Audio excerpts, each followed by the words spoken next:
Hey everyone, Ryan here at Etrailer. Today on our 2017 Chevy Silverado 1500, we're going to be showing you how to install the Demco base plate kit.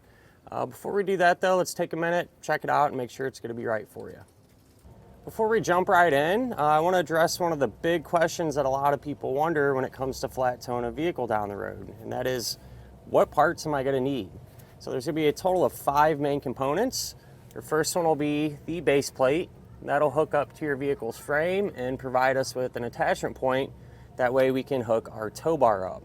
This is the second component. It's going to be the actual link that connects the front of your vehicle to the back of your coach. The third main part will be safety cables. Those are just there in the event of an unlikely disconnect to keep everything paired together. Your fourth main part will be tow bar wiring, and this is going to transfer the lighting signals from the back of your RV to the back of your truck. And last but not least, the fifth main part will be a supplemental braking system. And what this is going to do is apply the brakes in your truck whenever you hit the brakes in your motorhome, bringing you to a more predictable and complete stop. This is what the front of your truck can look like whenever you're not hooked up to your motorhome. And I feel like that's important, because you're not always going to be flat towing. And with this setup, it really doesn't get a whole lot better, to be honest with you. The base plate is essentially just going to replace your tow hooks. So nothing really looks out of place by any means. And they do give you some caps as well that go into the base plate, not only to help keep dirt and stuff, prevent dirt and stuff from getting inside of there, but I think it kind of finishes the overall look of it as well. And this particular kit actually comes with a bracket too, for your wiring and some of your other flat towing components, which I think is a really nice touch on a vehicle like this, because with the truck, you just don't have a whole lot of room to mount this, these type of components up. So bracket definitely makes it a little bit easier. Whenever you are ready to hook up, it will be quite simple. The base plate uses these removable arms. So the way that they're going to work, you remove those caps, and then the holes and this will line up with the holes in the base plate. You slide them in, rotate them about a quarter turn. Then you'll have these pins that you can put through there to essentially lock them down. And the other side will be set up the exact same way.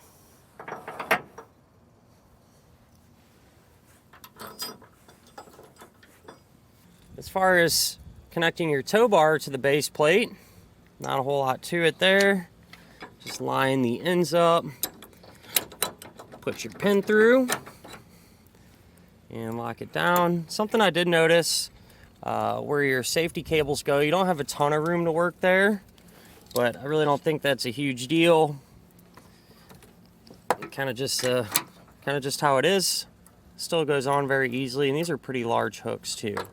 One of the nice things about these Demco base plates is they're pretty versatile in terms of what tow bars are going to be able to connect right up to them.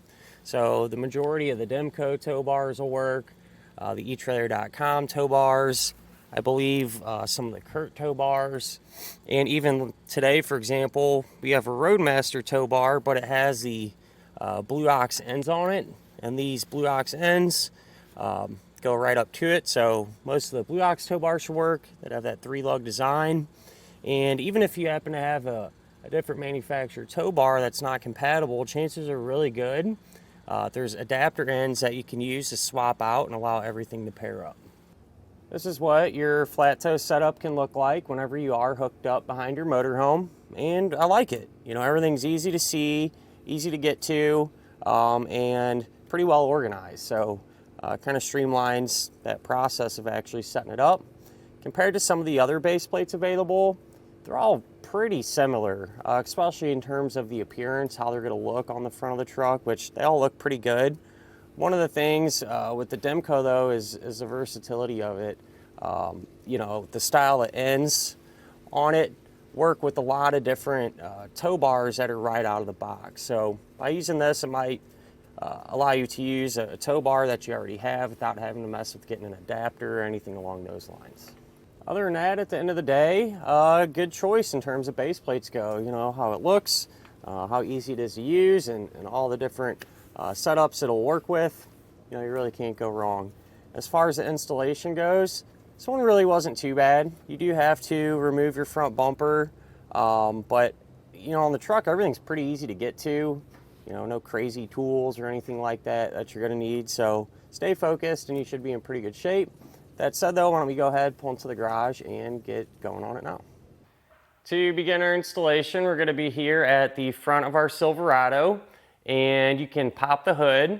That way we can remove this plastic radiator cover, and we're gonna have several push pin fasteners that we can pull out to do that. If you were to split your radiator cover in half, on each side of it, there's gonna be 6 push pin style fasteners just like this. And from this point on, whatever we do to one side of our truck, we'll also do to the other side, because it'll be set up the same way. But with these, you can use a trim panel tool or even a flathead screwdriver. Just pry underneath the head of it, and you can pull the whole base out. And so we'll just work our way around here until we get them all removed.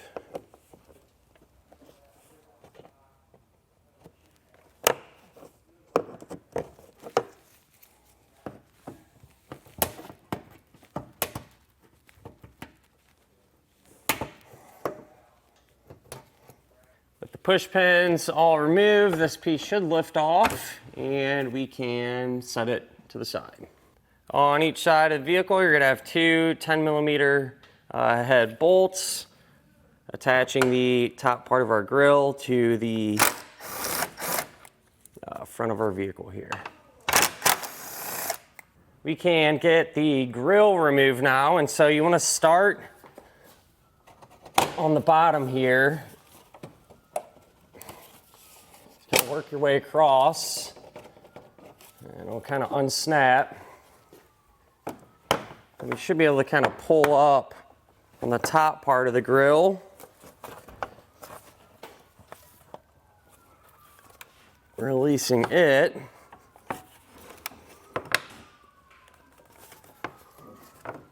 Just take your time while you're doing this, you know, kind of get everything loose and just slowly get it to unsnap here.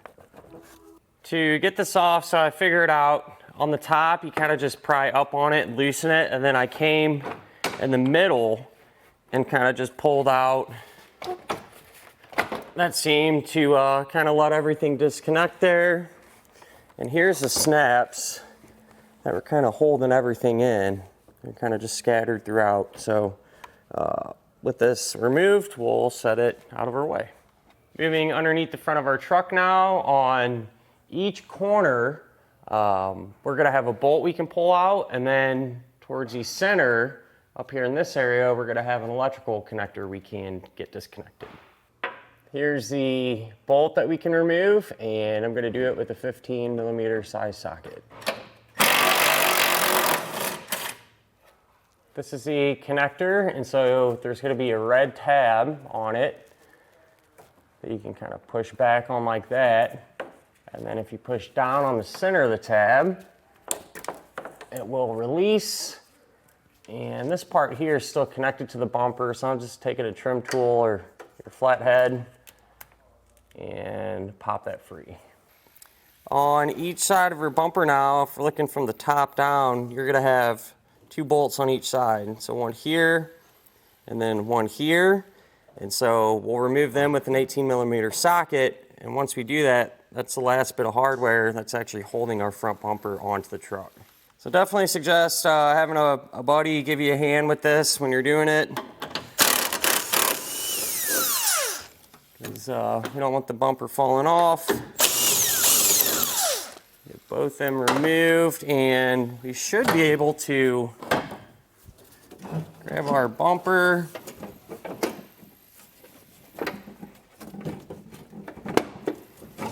Get it removed from the truck and set it off to the side. We're able to remove our tow hooks now. So on the outside of the frame, we're gonna have this bolt, and where it goes through, there will be a nut on the other side. So you can hold the nut with an 18mm wrench, take your socket,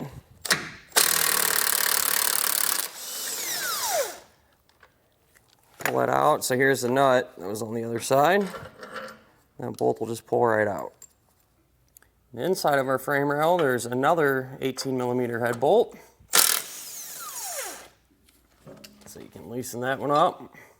Then the tow hook can be removed. So we can grab our base plate here, and there's this weld nut that's attached to it, and that's going to be an attachment point. But a lot of times it can happen, this powder coating they put on there can get on the threads. Then once this piece is actually on the vehicle, it can be kind of a pain to get the bolt started. So take this bolt, and I just put some compound on it. You know, you could use silicone or penetrating oil, just something, and start this by hand. If it goes through very easily, great. If not, which ours is pretty tight, I got a 3/4 inch socket, and just turn it by hand, you know, to kind of get that powder coating off the threads, and it'll be a lot easier to line up whenever we actually do go to secure this. So just run it through once or twice and you should be in pretty good shape. The way this is going to work here, this is actually going to slide into the frame rail, and then there's side specific pieces here like this. So we got the driver, and the hole in that is going to line up with this hole.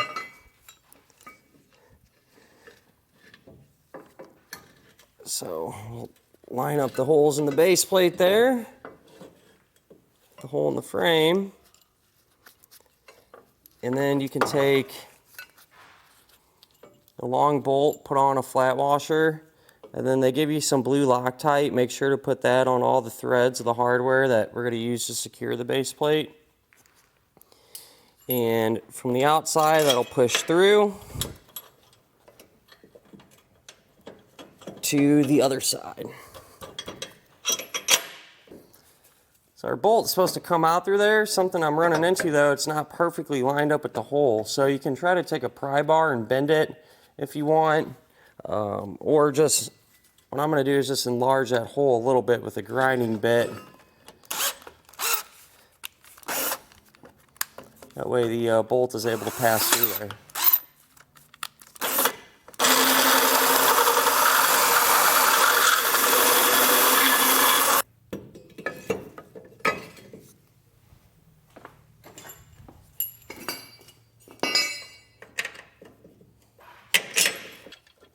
Got the bolt through there. Like I said, I did have to kind of waller the hole out a little bit.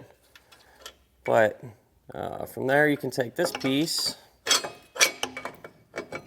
put the bolt through it, then take the flange nut, and we'll get that started hand tight.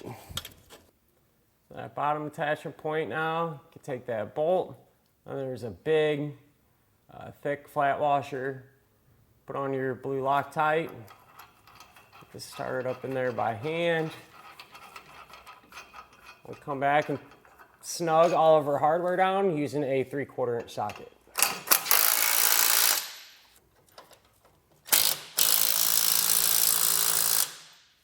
We'll make sure to come back with a torque wrench now and torque down all the hardware to the amount specified in the instructions. We'll get our safety cables on now. So with these, I just fold it in half, and then I come in behind this tubing here, and there's some wiring that runs up there. Make sure you don't crush that. But I'm gonna kind of put them ends together like that. We'll take the quick link, put that around all the ends, through that opening in our base plate there, and we'll just tighten this down. We're going to need to come to our front bumper now and get that trimmed out, and we shouldn't need to get too carried away. Really, where our tow hooks came through, we should be able to just kind of clip these high points off here, and we'll see if it'll fit. If it doesn't, not a huge deal. We'll always come back and make the opening a little bit bigger, but I'm going to use a multi-tool to cut these tabs off. You could use utility knife, pair of snips, kind of whatever you got around the house.